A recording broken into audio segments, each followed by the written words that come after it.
राधे राधे मित्रों, कैसे हैं आप लोग। आशा करती हूँ अच्छे होंगे।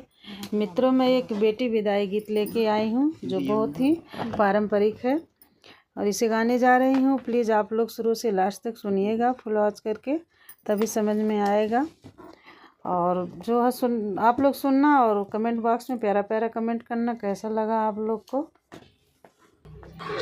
बेटी के कैसन करम माए पापा हो, लिखने श्री भगवान जी।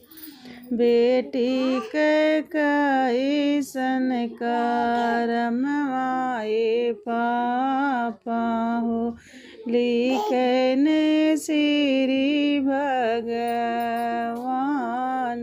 जी।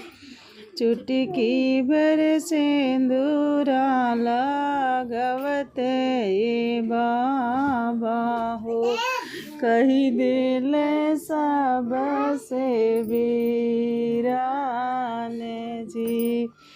चुटकी भर सिंदूरा लागवत ये बाबा हो, कई दिल सब से वीरान जी। तुहरे करमवा के लेख ये बेटी हो, लिखने श्री भगवान जी।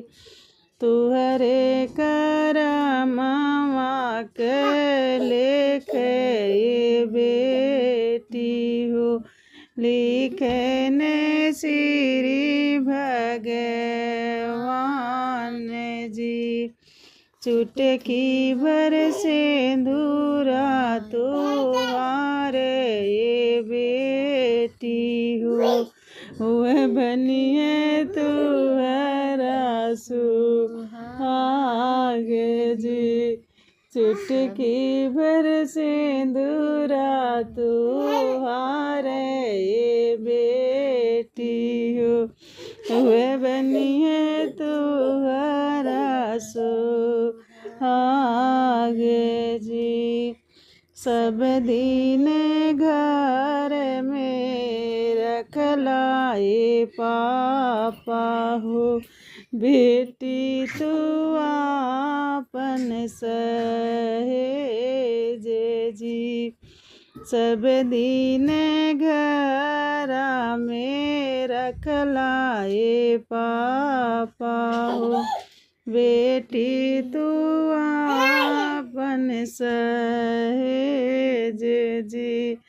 आज काहे बनौले बाटा पापा हो, पत्थर के आपन करेज जी। आज काहे बनौले बाटा पापा हो, पत्थर के आप करेज जी। दुनिया के है बाये रीत ये बेटी हो, सदियों से चलिए आवे जी। पापा के घरवा में जन्मनी बेटी हो, बेटी पराई होई जाए। पापा के घरवा में